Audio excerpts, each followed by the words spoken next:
Hello everybody and welcome to the Across the Stages podcast, brought to you by Absolute Motorsport Radio and also available on Absolute Motorsport TV. I'm James Casey, and joining me today will be Joshua Suttill. We're going to be talking through Rally Sweden, which is a really interesting rally through all of the WRC classes. So, TANAK has done it again. He's won Rally Sweden for the first time, but an incredible display of dominance on the last 2 days of the rally, winning by almost a minute in the end from Esa-Pekka Lappi in second and Thierry Neuville in third. Now, it was obviously a fantastic performance from TANAK, and I think it makes it pretty ominous for maybe the rest of the season, this performance. Definitely. I mean, one of his most convincing wins. It was pretty assured, really. I mean, obviously, he was running third on the road on Friday, and even then his pace was pretty good, particularly compared to his championship rivals. And then, like you said, on sort of Saturday and Sunday, he was frighteningly impressive. So, yeah, I think a real ominous sign from both Toyota and TANAK, because obviously Latvala was up there as well and setting really good stage times. Meek not so much, but we'll come on to him in a bit. But that Yaris in particular are looking really, really quick. And yeah, I think the rivals are going to be slightly worried about this performance. I think it was the pace was summed up in the power stage when they had the interview. Well, beforehand he'd always been saying, I'm not going to go for the full 5, I'm going to take it easy. And then after the stage when he won it by 3.5 seconds, so absolutely blitzed it. And then he said, it was a low risk run. Yeah, maximum points as well. I mean, that's always good. Always good to get. And it's only an early start, this early sort of stage of the season, but it kind of seems quick on all surfaces, doesn't it? In sort of all events. I mean, this is their second win in Sweden in 3 years, to be fair. But if you compare it to the last time they won, obviously with Latvala, in 2017, the differences are pretty evident. That time it was a good drive from Latvala, but clearly he wasn't the quickest. This time, I think it's fair to say that on the snow and the ice, or tarmac, in quite a lot of the stages with a lot of snow melting, TANAK was definitely the quickest. He did have obviously a bit of challenge on Friday from Timo Sunderland, who ended up unfortunately then getting stuck in a snowbank and then crashing out at the end of Saturday as well. But a really good effort from him on the first day, and he was the only man really who looked to match TANAK, other than I suppose Latvala as well. Yeah, it was nice to see. I mean, obviously benefiting from road position, but then he was on the same sort of road position as a lot of other top drivers. So yeah, really, really good stuff for Sunderland. I mean, we saw really good pace, didn't we, in Monty? Obviously, he had that incident, so he only obviously finished 11th. And same again here, really, really good pace. But if you look at the end result, it's not quite there. So I think there's just a bit of work to do, isn't there, for Sunderland at the moment in terms of sort of translating that pace throughout the rally and delivering that top result, which we haven't really seen in a while. But had he continued that pace on Friday, then they'd have at least got a podium and possibly even challenged TANAK. But I think definitely he could have been second or third, couldn't he? Because it was a really good job. Yeah, I think he probably would have slotted into the second position because there was a whacking great gap there, wasn't there? So yeah, it would have surprised me if he'd been any lower than that, which was good to see. Talking about our podium men, I thought Esa-Pekka Lappi put in a really good performance. A little bit of a mistake, didn't he, on Saturday, which could have ended his rally. But other than that, I thought it was a fantastic performance from him. Yeah, definitely. I think especially with Ogier, having his moment and him sort of being out of the rally fairly early on. Lappi really stepped up and delivered some important points for Citroën. His season didn't start well in Monty, but he's firmly back on track. And this is his best result since he won in Finland. So I think already that partnership seems to be working really well between Lappi and Citroën. And I think, we will see him challenging Ogier quite a lot of the rounds because this was a pretty solid run from him. So yeah, really, really good to see. To me, it was good to see his mojo was back as well. Yeah. I think he's been a little bit hard on himself recently, but he was really confident getting to the stage end saying, yeah, let's go for it and everything, which was nice to see. And also doing an important job in the championship. You know, he obviously stopped Neville from taking second, Mm. and that's what Ogier needs, and that's what maybe he hasn't sort of got in the past. It's nice to see a wingman like Lappy rather than a wingman like Evans, obviously because of Evans last year, he obviously did a great job to help Ogier, but it was a case of him sort of dropping out of results or sort of doing sort of silly things. But with Lappy, it's actually beating his rivals on pure pace, which is good to see. Obviously, Neuville had a fairly good rally. Again, he had got a bit of aero damage on Saturday, which I think probably cost him the second position. But in general, from his road position, I think he did a pretty good job to get third. If I was him, I'd be pretty happy with it. Yeah, definitely. Second on the power stage as well, so another 4 points there. Yeah, definitely all around a decent rally for Neville. And this is what he needs, isn't it? Just to sort of build up a bit of consistency. Even if he doesn't have the outright pace of TANAK and Ogier, maybe if he can just sort of get, a podium at pretty much every event, sneak a couple of wins in there, he'll have a decent shot at the championship in a different way, I think, to the last couple of years where he's obviously had say last year, for example, at the start of the year, he was really quick, winning a load of rallies. James, I don't think it's going to be the same this year, is it? No, I don't get that impression. It is going to be about consistency for sure, yeah, with him. And I think that is something that he is really getting the hang of now. Yeah. So I think he can definitely do it. And I wish him the best because I think that to me it seems a shame that he wasn't quite ready to win a championship in 2017, and then since he's been ready to win a championship himself, the car hasn't been around for him. So I do hope that kind of comes through for him. His teammate Andreas Mikkelsen should have been on the podium if I think he should have been on the podium because he had quite a nice little gap, but over the last 2 days just couldn't get really close to Lappy and Neuville, and they just slowly closed him down, and in the end he was off the podium. I think for me it was quite disappointing to see that, but I suppose it was a clean rally for him at least. Yeah, I mean, in one way, it's still what his best result for, I think, a very long time. Well, so... for a year, probably, isn't it? Because he was on the podium last year here, and Yeah, that was his own podium, so... Yeah, he had fourth. He had fourth in Mexico the round after, but compared to that, there was way lost dropouts though, obviously in this one. So that's definitely, like you say, his best result in 12 months. So I thought it was progress, but I mean, yeah, I completely understand what you mean. He definitely could have had second here. Maybe the old Mickelson would have had second here. But maybe we can still say a bit of an improvement. Maybe, but things are looking slightly up for Mickelson. Can we say that? Yeah, It seems to be improving. I guess that's a fair point. Maybe I'm giving myself... I still set my standards pretty high for Mixon because I know what he can do. Yeah. So I suppose, that would be fair enough. It definitely progress coming fourth is... and it's a good...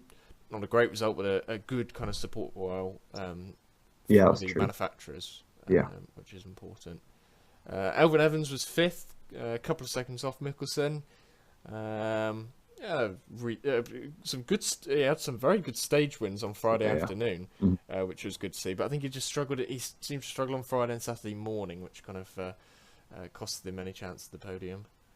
Yeah, definitely. I still like to say a solid finish, obviously, which is better than sort of what happened in Monty. So definitely his season has now properly started. That pace was really good, like you say. So there's some good signs in there. And maybe, I know we had this conversation at the start of the year about if M Sport can win this year, and I wasn't so sure. And obviously you thought they might. And I think I'm definitely now more warming to that because the pace from Evans and Sunderland was pretty electric. But yeah, he's got a job on his hands, doesn't he? Because we saw that Sunderland, for the most of the event, was the quicker of the Fords. So work to be done for Evans. And we got sort of few runners left now. We got Chris Meek in sixth. I wouldn't say a disappointing rally, but a slightly underwhelming rally, I'd say, for him. But an event that he hasn't really gone very well at the past, so at least he got to the finish. I know the most un-Chris Meek-like Chris Meek finish ever, because he's in sixth, and not because he had a crash, or he hasn't won the whole thing, he hasn't crashed. He's just sort of had an alright rally and come sixth, and like I say, an event he doesn't really like. So yeah, I think it was a decent job, really. If he could just do this more, then it'll be fine. He's a solid points builder, and events like Mexico, where he is really quick, he can have hopefully a proper shot at the podium. Yeah, I'm looking forward to to events where he comes around that. I think Yeah. Corsica is Hmm. definitely one Yeah. that we'll be targeting on Yeah. the tarmac. He's actually So still fourth in the championship as well. You know, it's yeah, quite impressive. yeah, So, that's I think that's got to be kind of an aim for the season, really, hasn't it? To be maybe best of the rest behind yeah, the main I'd say three so. would Beat be Latvala. yeah, Yeah. would be a good target Make for sure him. it's Latvala making way for Rovanperä next year. Yeah, yeah. So, So yeah. yeah, a lot of importance on that. Loeb was seventh. I really don't know why he did this event, to be honest. It was a bit of an odd one. Being off the snow for so long, it was always going to be a challenge for him. So yeah, I was a bit surprised he did this event, to be honest. Yeah, I mean the problem is that Loeb and Sordo, a lot of the events Yeah, they want to do are the same, so it's a difficult sort of balance for them. Like you know, I'd much rather obviously see like Loeb in Mexico, of course. You'd like to yeah. see, but that's not happening. But yeah, I mean neither of them I don't think really like Sweden. But yeah, like you said, I'd probably put Sordo in for this one. I Um, I would have but thought about chucking it to someone like Hootanen. Just give it a yeah, go. Give yeah. it a go. That's true. I mean, we'll talk about him later because he was obviously like really impressive as well. So Mm, yeah, but that could have been a shout for sure. Or Hayden Panner maybe. I think he's actually been decent on the snow. To say it's mm. completely different from the gravel, he's had I think a decent run here. But yeah, I think there's not enough testing for Loeb. Really, not enough preparation before the event. Obviously, he couldn't really help it and had that crash as well during testing. So yeah. Yeah, I want to forget for Loban, one that I think confirms that he will not be doing the full season suddenly. Yeah, Yeah, yeah, yeah. That's kind of gone now, isn't it? I think. yeah. So yeah, that was a bit of a shame. But and then finally, last. Actually, no, there is another one after this one. Who finished? We got Pontus Tiedemann eighth. Yeah, I feel I feel like Struggling. he needs more time, and the expectation is home event at Sweden. He was going to do really really well, but it's still really tough. Even though it's his home event, it's still so much stuff that he's still got to get used to with the car before he can be competitive. So it's going to be tricky. He hasn't exactly put a massive stake in the M Sport. Yeah, M Well, Sport. he's got Lappi and Sunderland to thank for this disappointment, really, because they set the bar Yeah, so high. You know, that is the yeah, yeah. problem. But we've come to expect drivers to come in and instantly do well, and maybe that's unfair on us. I mean, he obviously had that throttle problem on Friday, which set him back obviously right from the start. But honestly, you know, he just didn't really show any sort of, you know, he had a couple of good stage times, but just not enough for me really to warrant, you know, more events. I mean, I'd obviously love to see him in a third Fiesta, but simply I don't think M Sport or him are going to be able to finance that. So I'm sure he's going to be back sometime this season, but it's only going to be, I think, another 2 or 3 events for him rather than the 5 or 6 he may have got. You know, had he got a podium, but you know, again, that's just maybe we are just expecting too much. I'm not quite sure. And also for Tiedemann, I think that there's this problem that he's in direct competition with Gus Greensmith, because obviously the next event that you could expect possibly Tiedemann to go to would be Portugal, but that's an event that Greensmith is doing. So then there's this challenge then that he's got to hope that Greensmith doesn't do something that really captures M Sport's mind and makes them want to do a big program with him. So that'll be interesting to see how that goes. I think that could be a bit of a problem for Tiedemann as well, but I don't know how that's going to go with Greensmith. Yeah, I mean, there's so many other drivers as well that need a seat, you know, that have just been sort of booted out as well. So there's going to be quite a lot of competition. Both of them are going to want to do the European events because they're the ones that they're going to know more.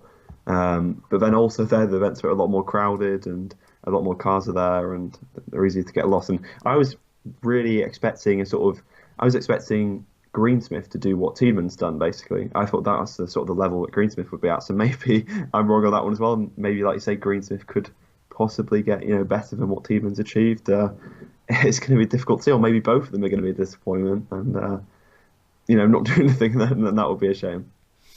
Yeah, and let's go on to Ogier now then, Mhm. and his unfortunate incident, I would say. Didn't road position wasn't as bad this year. He was doing all right on the Friday morning, but just a small little mistake and stuck in the snow. And after that, there wasn't really much to play for.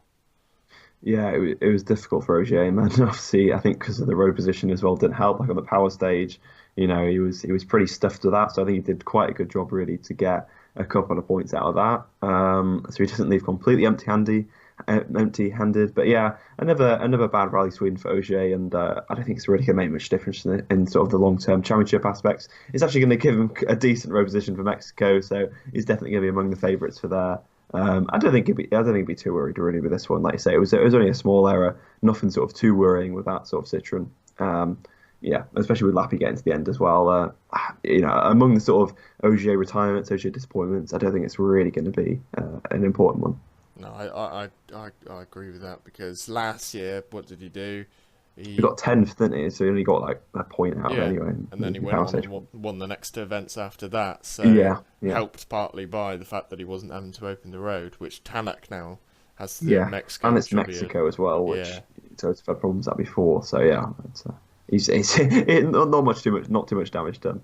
No, and still a long way to go as well. And then finally, let's touch on our privateers. We'll start with Yanni Tuhino. Because he got 10th, which I thought was pretty good, and I think bit of a slow start, but by the end he was putting in some pretty good stage times. I think that'd be good to see. I doubt we'll see him again because he's probably maybe Finland, but I think he did a fairly good job for a privateer, which was nice to see. Definitely. I mean, he's been out the top flight for a very, very long time, and was probably the most impressive of the privateers. So yeah, good job. And he was beating the man Marcus Gronholm, wasn't he, on a few of the stages towards the end? Who had a disastrous comeback. Yeah, he had fun. That's all we can say. Because you could just tell that he was going to crash out. He just had so many. I watched every stage on Friday, especially Friday morning, and it's just stage by stage. There's just so many errors, so many mistakes. We were like, oh, he doesn't look ready. He looks like a junior that's been thrown in. And not the Marcus Gronholm we know. So yeah, it was a shame, but still, plenty of fun. I mean, he obviously wasn't there for some of the rally, which was a bit of a shame, obviously, because he crashed out. But we still got to see him on the TV and that. So yeah, it's all right. Yeah, I think when he came back as well, I was kind of expecting a little bit more from him. But I suppose the kind of motivation had gone then because there was no result there for him. Yeah, I mean, even if he'd have carried on, not had that crash, I don't think he'd have been inside the top 10 anyway. So no, I don't think he would have been. That's Marcus Gronholm's WRC career. Yeah. Yeah. I like what was it? Colin Clark said to him, "Will we possibly see you at Rally Finland?" Forget it. Yeah. Which almost makes it seem like he was thinking about it beforehand. But, yeah, that is it for Gronholm. But 51 years of age, you can't really. Yeah, no one's going to remember this. Or, I don't know, maybe they will, but people are going to remember his highs in his career. So yeah, good on him. Good, fantastic rallying career. Not a fantastic end. Yeah. Sport classes then. WRC2, you got it bang on. Ollie Christian Veby, top of the lot in WRC2 and beat all the pro runners as well. Really good performance from him, 9th overall. And the championship's looking pretty good for him so far, with a third and a first in WRC2. It's looking good for him. Oh, finally, I've been backing him for so long. I must have predicted him to win WRC2 over the past few years so many times. I was so excited when he went to Skoda sort of full time and they'd sort of hired him, and I thought, oh, this is it now. He's going to start putting in the results. He's going to sort of be up there with Tiedemann, and he's going to be the man to beat him, not Jan Kopecky. And then he has quite a lot of disappointments. He got decent results, last year, but it wasn't quite what I was hoping for. But he finally gets another class win, and in a polo as well. I mean, this is a great testament to how quickly this polo has got up to speed and is pretty much the R5 car to have, and finally an R5 car which can beat Skoda. And it was a polo 1, 2, 3 in WRC2. Yeah. In the privateer bit. Yeah. Which was pretty good. Really good Kristoffersen as well, right? As well. Yeah, that was very good. Kristoffersen was second at the end of the first day, wasn't he? Had a bit of a problem, which dropped him down, but ended up back on the podium as well. So that was really good. I really hope we see him again. It'd be really good to see. I hope he sort of starts to make a career out of it, because he's really got that sort of transferable skills. But he's shown, and obviously in touring cars this year. But hopefully see him at a few more events. Yeah, obviously this is an event that he has done before, so he won't be as strong at other events that he does, but he was really competitive, so he could be pretty close to the pace at other places as well. Jari Huutunen was another man. He was fighting with Kristoffersen and then started to close down on Veiby, but on the final day had what was it, penultimate stage crash, which put him out. And but yeah, he won the final stage on Friday outright, beat all of the WRC cars, which was absolutely crazy. And I think overall, despite the crash, he still proved a really big point.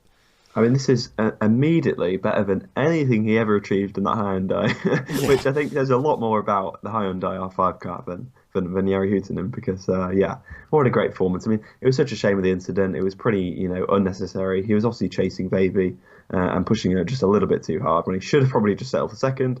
But yeah, I mean, hopefully this is a good sign of things to come, and he should be a decent championship contender if he can carry this on, because some really good times, and tried as hard as he could to put Skoda back on the top step of the podium, but they were beaten once again.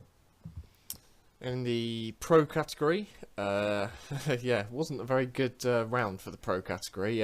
Mads Osberg, really unhappy with his car. He won by 3 minutes, which says a lot about what happened. Yeah, he was not happy whatsoever with the car all weekend.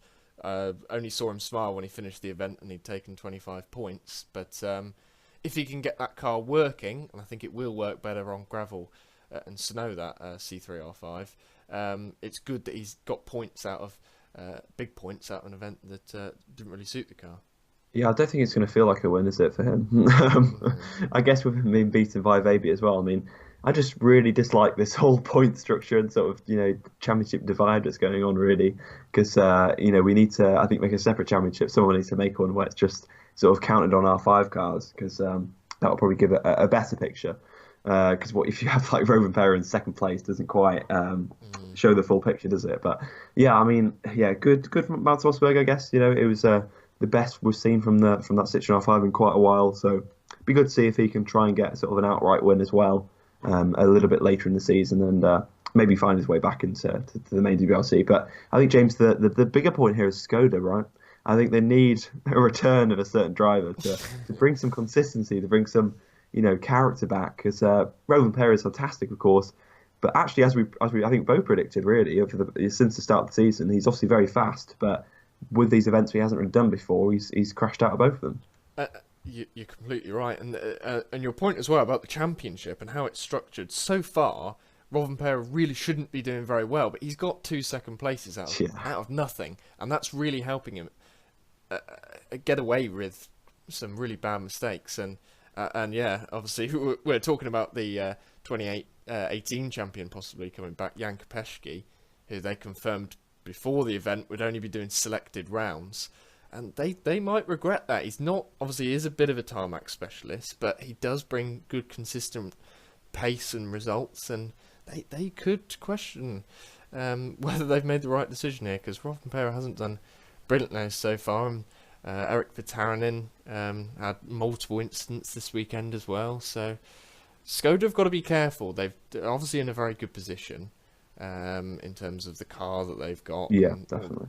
The history of how they've done in WRC2, but they have got to be careful. They can't just assume that they're going to win this. Yeah, I mean, it's what we wanted to see, isn't it, really? We wanted to see proper competition, really pushing them, and that's what's happened, because we have this most unusual scenario where they haven't, won over the events, which surely has not happened in an extremely long time. Yeah, it is a bit crazy, but yeah, I'm sure they will get stronger, but yeah, a bit disappointing. And then also the other 2 runners, Greensmith and Penalchek for M Sport, they also had problems as well. Greensmith couldn't really carry the pace on from Monty, but I suppose we'll see better from him next, although Rally Mexico, we've only got 1 entrant in WRC2 Pro. Yeah. Woo, the championship's really working so far. That's what I mean. Yeah, I mean, come on, guys. Let's get some sort of, let's sort this out. I mean, I get why they're doing it, and it's great. We're going to have people like Rovanperä and Greensmith doing loads and loads of events, and Katsuta and that. But let's sort this championship structure out. Yeah, because Penalchek, well done. He's won Mexico as long as he can get to the end. So yeah. Which isn't guaranteed. We've seen that before. No. I do remember Gorban doing it in a one-man entry. So, yeah. So be careful with Penalchek. We're counting on you. Right, so juniors finally then, and very interesting in the juniors, wasn't it? Because we saw Dennis Radstrom was leading by a minute, and he went out. Martin Sex was doing really well on his debut, and he had problems. And in the end, Tom Christensen won pretty comfortably, but obviously through other people having problems. So plenty of inexperience come into play there, but also some really good pace that we saw from a few of them. Yeah, it looks really competitive, doesn't it? You can easily sort of pick out the ones, like you say, that were quick, and maybe someone like Tom Christensen. If you can just sort of get to the end in a few of these events, he can be sort of that sort of consistent character. So yeah, I think it's going to be a really good fight. And for once, James, I think we were pretty good with these predictions. We said that Martin Sexton, you pointed him out straight away as one to watch, and his pace was really good. So I'm actually quite excited for the rest of the championship and see who's going to progress. I think the quality seems to be getting better and better every year. Yeah, definitely a strong year, and Yeah. and just to round that up, it was Roland Poom and Jan Solans who rounded off the podium in that class. So and Tom Williams was fourth, the Brit, which was pretty good in Sweden for him. But yeah, there we go. That is Rally Sweden done. Plenty to talk about there. Actually, we've this is a bit longer than our usual episodes, but plenty to go off in Sweden. Next up is Mexico, which unfortunately there won't be quite as much to talk about because there's only 23 entrants, as I kind of alluded to earlier. Not much support category stuff, but still should be an interesting rally in the main WRC class. Obviously, we've got Danny Sordo coming back, which will be interesting to see how he does, and a first event on gravel to look forward to. So we will see you ahead of Mexico. Thank you very much for listening today, and we will catch you then.